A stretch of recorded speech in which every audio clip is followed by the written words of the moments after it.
Energy, whether at family, community, corporate or national level, is a key driver to economic development.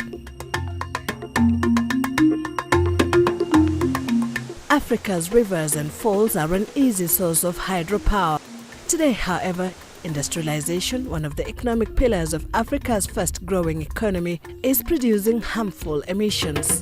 Africa's population, according to the United Nations Population Fund, continues to grow and is already exceeding the 1 billion mark.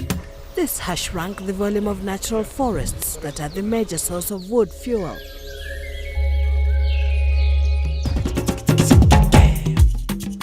Here in Zambia, a country of 13 million people, 70% of the population relies on charcoal for cooking. The result, an estimated 300 hectares of forest the size of Zanzibar Island is destroyed in Zambia alone every year.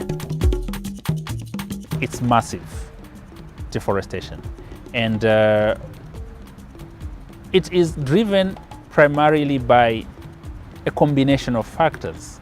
The energy is part, but there is also a very important component to do with land use change for settlement, for agriculture, and the unsustainable production of charcoal itself is a major concern because there is a big market out there. The Worldwide Fund, WWF, was founded in 1961, and one of its main concerns was how best to manage natural resources and protect the same through appropriate interventions. Through its Earth Hour initiative, an annual event in which cities across the world simultaneously switch off lights for an hour, WWF's advocacy for clean energy has spread across 178 nations. And as big cities switched off their lights, Africa's villages like this one in Zambia switched on their clean energy sources. I'm using a supermoto stove. It's user-friendly and it's even cheaper to use the pellets. The pellets made from sawdust are sold in supermarkets and some petrol stations. Patricia is, however, able to enjoy her cooking due to the support of the Swedish government, which through WWF has subsidized the price of the supermoto stoves she owns. The other distribution that we've been doing a lot of is actually going out to the high-density areas, the compounds. We've been going to churches, we've been working with women's groups. In the Democratic Republic of Congo, the concept of eco makala is changing the way domestic energy is consumed in Goma town, home to huge volumes of population settling here as a result of political strife. The aim was to reduce charcoal consumption in Goma town, and the other side it was to set up tree plantation to enable local population to produce themselves, to reduce deforestation inside Virunga National Park and to protect the ecosystem. The trees are harvested after every 4 to 5 years and used to produce affordable charcoal.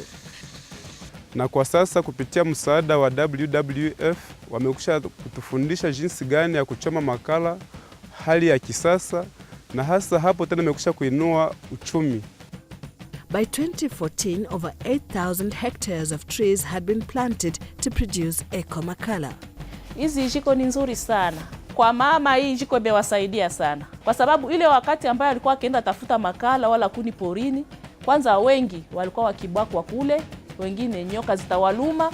Hizo hatari zote mama amepumzika, anastarehe sasa, anaikala. Between 2007 and 2014, WWF's clean energy projects benefited over 1 million people and over 200,000 households. More than 100,000 energy-saving cook stoves and 8,000 home solar lighting units have been distributed in Kenya, Uganda, Tanzania, and the Democratic Republic of Congo. Uganda's clean energy village of Kasese now stands out in the continent. Kasese District 1 was chosen because of key considerations. One of it was the poverty status within Kasese. Secondly was Kasese's geographical location. In terms of 60% of the area in Kasese is more under the protected areas. The other bit is the low energy access or low electrification rate, which was around about 7.2% at the time we started this. The partnership between WWF and the Wildlife Foundation in Kenya is a narrative that makes the human-wildlife conflict and the solution to the same a record case study. A solar-powered deterrent measure has seen the Maasai community today keep off the predators and also benefited them in terms of education and saving on fuel use.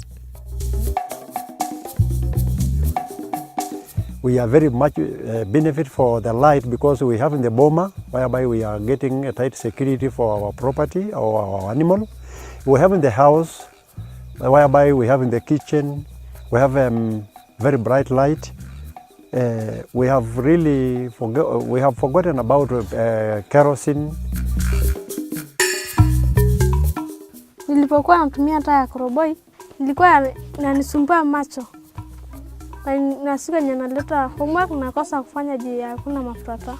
The hope, new life and technology that WWF has brought about is a major mark of its footprint in the African villages. We have an overall vision as the Energy Program for Africa of a future where 100% of all energy needs in Africa are met from renewable energy by 2050. As we do pilot work in energy, like for example in Uganda, you will have seen it, we've taken on one whole district to bring energy into that district through sustainable energy source.